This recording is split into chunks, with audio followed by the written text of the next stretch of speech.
নমস্কার বন্ধুরা, তোমাদের সবাইকে স্বাগত জানাই জিকে পয়েন্ট 365 ইউটিউব চ্যানেলের আরো একটি নতুন ক্লাসে। আজ তোমাদের সাথে আমরা আলোচনা করব ডাব্লিউবিপি কেপি কনস্টেবল 2025 এক্সামের জন্য গুরুত্বপূর্ণ আরো একটি জিকে কোয়েশ্চেন আনসার ক্লাস। প্রতিদিন সন্ধ্যাবেলা আমাদের চ্যানেলে তোমরা ডাব্লিউবিপি কেপি কনস্টেবল 2025 এক্সামকে লক্ষ্য করে ইম্পর্টেন্ট ক্লাস পেয়ে যাবে। তো যারা প্রিপারেশন নিচ্ছ প্রতিদিন সন্ধ্যাবেলা অবশ্যই ক্লাসগুলি দেখতে থাকো। তোমাদের জন্য আমরা বিগত এক্সামের মধ্য থেকে বাছাই করা ইম্পর্টেন্ট কোয়েশ্চেন আনসার আলোচনা করছি। সেই কারণে তোমরা শেষ পর্যন্ত অবশ্যই ক্লাসগুলি মনোযোগ সহকারে দেখতে থাকো। প্রতিটা ক্লাসে থাকছে অসংখ্য ইম্পর্টেন্ট তথ্য, যে তথ্যগুলি তোমাদের পরীক্ষার জন্য কিন্তু গুরুত্বপূর্ণ। তোমরা অবশ্যই তথ্যগুলিকে সাথে খাতাতে নোট ডাউন করে ভালোভাবে তৈরি করো। তোমরা প্রশ্ন চলাকালীন সঠিক উত্তর কি হতে পারে আমাদের কমেন্টে জানানোর চেষ্টা করো। এর মাধ্যমে তোমাদের খুব ভালো একটা এক্সামের প্রিপারেশন হয়ে যাবে। তো বেশি দেরি না করে আজকের ক্লাসটা আমরা স্টার্ট করে দিই। যদি তোমাদের ক্লাসটি ভালো লাগে তাহলে অবশ্যই একটি লাইক করো, সাথে তোমার বন্ধুদের সাথে ক্লাসটি শেয়ার করে দাও। এবং তোমরা যদি আমাদের চ্যানেলে নতুন হয়ে থাকো তাহলে অবশ্যই চ্যানেলটি সাবস্ক্রাইব করে পাশে থাকা বেল বাটনটা ক্লিক করে অল করে রাখো ফর অল নোটিফিকেশন। তাহলে চলো আজকের ক্লাসটা আমরা স্টার্ট করে দিই। 1 নম্বর প্রশ্ন, নিম্নলিখিতদের মধ্যে কে রাজ্য পাবলিক সার্ভিস কমিশনের সদস্যদের নিযুক্ত করেন? সঠিক উত্তর হবে অপশন সি, রাজ্যপাল। নেক্সট দেখি 2 নম্বর প্রশ্ন, নিম্নের করগুলির মধ্যে কোনটি কেন্দ্রীয় সরকারের এখতিয়ারভুক্ত? সঠিক উত্তর হবে option A, corporation tax. Next প্রশ্ন 3 নম্বর, নিম্নলিখিতদের মধ্যে কোনটি জলজ ফান্ড? সঠিক উত্তর হবে অপশন সি, স্যালভিনিয়া। নেক্সট প্রশ্ন, অরবিন্দ ঘোষ মহান রাজনৈতিক ধর্মের ভবিষ্যদ্বক্তা হিসাবে কাকে সম্মানিত করেছিলেন? সঠিক উত্তর হয়ে যাবে অপশন ডি, বিপিন চন্দ্র পালকে। নেক্সট প্রশ্ন, ভারতের সংবিধান পুরোপুরি যুক্তরাষ্ট্রীয় নয়, পুরোপুরি আক্রান্তিক নয়, কিন্তু এটা হলো উভয়ের সমন্বয়, কথাটি কে বলেছিলেন? সঠিক উত্তর হবে অপশন বি, ডি বসু। এছাড়া আরও দুটি তথ্য আমরা দেখে নিই। কে সি ওয়্যার ভারতের সংবিধানকে আধা ফেডারেল হিসেবে বর্ণনা করেছেন, আর জেনিংস বলেন ভারতের সংবিধান অনেক বড় এবং অনেক বেশি কঠোর। এই দুটিও প্রশ্ন কিন্তু তোমাদের এক্সামে এসেছে। সেই দুটি প্রশ্ন আমরা তোমাদের সাথে আরও আলোচনা করে দিলাম এক্সট্রা নোটস হিসাবে। এছাড়া নেক্সট প্রশ্ন দেখি, ভারতীয় উপমহাদেশে চাষবাসের প্রাচীনতম নিদর্শন কোন প্রত্নক্ষেত্র থেকে পাওয়া গেছে? এটি একটি ভিভিআই প্রশ্ন তোমাদের জন্য। সঠিক উত্তর হবে, এখানে যে 4টি অপশন রয়েছে সঠিক উত্তর হয়ে যাবে অপশন সি, মেহেরগড় সভ্যতায় এই প্রাচীনতম চাষবাসের যে নিদর্শন সেটি পাওয়া গেছে। নেক্সট দেখি, বঙ্গভঙ্গের সময় রাখি বন্ধন উৎসব এর আহ্বান কে করেছিলেন?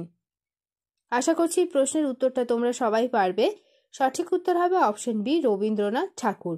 নেক্সট প্রশ্ন, হিমালয় বেশ কয়েকটি সমান্তরাল ভাঁজযুক্ত পর্বতশ্রেণী নিয়ে গঠিত, এদের মধ্যে কোন পর্বতশ্রেণীটি প্রাচীনতম? সঠিক উত্তর হয়ে যাবে option C, great Himalayan range. এটি হলো হিমালয়ের যে কটি রেঞ্জ রয়েছে তার মধ্যে সব থেকে বেশি প্রাচীনতম। নেক্সট দেখি, কেরালার পীঠ মৃত্তিকা কি নামে পরিচিত? কেরালার যে পীঠ মৃত্তিকা রয়েছে সেটি কারি নামে পরিচিত। নেক্সট প্রশ্ন, ভারতীয় রিজার্ভ ব্যাংকের প্রতিষ্ঠার সালটি হল? সঠিক উত্তর হবে অপশন বি, 1935 সাল। নেক্সট দেখি, নিম্নলিখিত রাজ্যগুলির মধ্যে কোনটিতে দুলহস্তি জলবিদ্যুৎ শক্তি উৎপাদন প্রকল্প স্থাপিত হয়েছে? কোন রাজ্যতে দুলহস্তি জলবিদ্যুৎ শক্তি উৎপাদন প্রকল্প রয়েছে? সঠিক উত্তর হবে অপশন বি, জম্মু ও কাশ্মীরে। নেক্সট প্রশ্ন দেখি, এলিজা টেস্ট পদ্ধতি যে রোগ নির্ণয় করার জন্য ব্যবহার করা হয় সেটি কি? এলিজা টেস্ট পদ্ধতি সাধারণত ব্যবহৃত হয় এইডস এর অ্যান্টিবডি এই রোগটি নির্ণয় করার জন্য। এলিজা কি? এলিজার অর্থ কি? এলিজার অর্থ হয়ে যাবে এনজাইম লিঙ্কড ইমিউনোস্টারভেন্ট অ্যাসে। নেক্সট প্রশ্ন দেখি, নিম্নলিখিত ভাইসরয়দের মধ্যে কে 1878 সালে দেশীয় মুদ্রণ যন্ত্র আইন অর্থাৎ ভার্নাকুলার প্রেস অ্যাক্ট বাতিল করেন? সঠিক উত্তর হবে option D, Lord Ripon. Next প্রশ্ন, লোকটাক হ্রদ কোন রাজ্যে অবস্থিত? লোকটাক হ্রদ অবস্থিত মণিপুর রাজ্যে। এবার আমরা কিছু ইম্পর্টেন্ট তথ্য দেখে নিই। এবার আমরা কিছু ইম্পর্টেন্ট তথ্য দেখে নিই। বিভিন্ন হ্রদ, সেটি কি ধরনের হ্রদ এবং তার অবস্থান কোথায়। চিল্কা হ্রদ হলো লবণাক্ত জলের হ্রদ আর এটি অবস্থিত হলো ওড়িশায়। ভেমনাথ হ্রদ অবস্থিত হচ্ছে কেরালায় আর এটিও কিন্তু লবণাক্ত জলের হ্রদ। অষ্টমুদি হ্রদ হলো লবণাক্ত জলের হ্রদ, এটি অবস্থান করছে কেরালায়। এছাড়া দেখি কোলেরু হ্রদ, এটি হচ্ছে স্বাদু জলের হ্রদ, এর অবস্থান অন্ধ্রপ্রদেশে।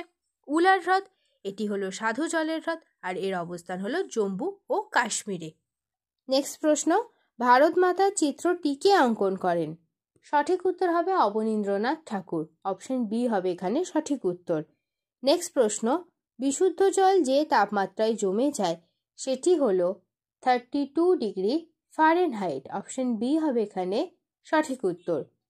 এবার আমরা কিছু গুরুত্বপূর্ণ তথ্য সাথে দেখে নিই। বিশুদ্ধ জল জমে যায় কোন কোন স্কেলে কত ডিগ্রিতে?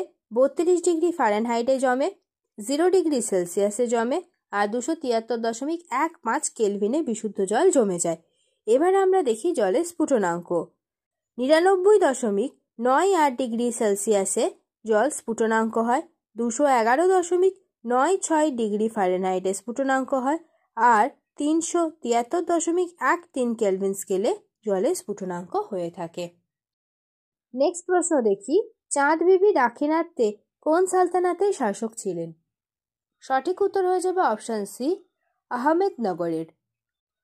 নেক্সট প্রশ্ন দেখি, আত্মসম্মান আন্দোলন কে প্রতিষ্ঠা করেছিলেন? সঠিক উত্তর হবে পেরিয়ার ই.ভি. রামস্বামী নাইকারের দ্বারা আত্মসম্মান আন্দোলনটি প্রতিষ্ঠিত হয়েছিল। নেক্সট প্রশ্ন, ফাইটোপথোরা পামিভোরা হলো এক প্রকার। সঠিক উত্তর হবে ছত্রাক ঘটিত আগাছানাশক।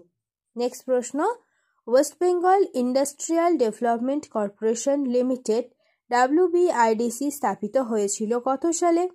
সঠিক উত্তর হবে অপশন এ, 1967 সালে। নেক্সট প্রশ্ন, হার্ট পেসমেকারের জন্য তেজস্ক্রিয় উপাদান ব্যবহার করা হয় কোনটি? সঠিক উত্তর হবে প্লুটোনিয়াম। নেক্সট দেখি, ভারতের জাতীয় প্রতিরক্ষা দিবস হিসাবে কোন তারিখে পালিত হয়? সঠিক উত্তর হবে 3রা মার্চ। নেক্সট প্রশ্ন, 2025 সালে special Olympic world winter games কোথায় অনুষ্ঠিত হবে? সঠিক উত্তর হয়ে যাবে অপশন এ, ইতালিতে। নেক্সট দেখি, মোবাইল ওয়ার্ল্ড কংগ্রেস MWC 2025 কোথায় অনুষ্ঠিত হলো? সঠিক উত্তর হবে অপশন সি, বার্সেলোনাতে। শেষ হলো আজকের ক্লাস। আজকের ক্লাসে আমরা তোমাদের সাথে আলোচনা করলাম WBP কেপি কনস্টেবল 2025 এক্সামকে লক্ষ্য করে ইম্পর্টেন্ট কোয়েশ্চেন আনসার। তো প্রতিদিন সন্ধ্যাবেলা তোমাদের জন্য আমরা নিয়ে চলে এসেছি WBP কেপি কনস্টেবল 2025 এক্সামের জন্য ইম্পর্টেন্ট জিকে কোয়েশ্চেন আনসারের ক্লাস। তাহলে প্রতিদিন সন্ধ্যাবেলা তোমরা অবশ্যই ক্লাসগুলি কন্টিনিউ দেখতে থাকো, স্কিপ করো না বা একটু মিস করে যেও না ভিডিওগুলি কিন্তু খুব গুরুত্বপূর্ণ। তোমরা অবশ্যই ক্লাসগুলি শেষ পর্যন্ত দেখতে থাকো। ভিডিও ভালো লাগলে একটা লাইক করো, সাথে তোমার বন্ধুদের সাথে ক্লাসটি শেয়ার করে দাও। আর তোমরা যদি এখনো পর্যন্ত আমাদের চ্যানেলটি সাবস্ক্রাইব করে না থাকো তাহলে অবশ্যই চ্যানেলটি সাবস্ক্রাইব করে পাশে থাকা বেল বাটনটা ক্লিক করে অল করে দাও ফর অল নোটিফিকেশন। তাহলে চলো দেখা হচ্ছে তোমাদের সাথে নেক্সট ক্লাসে।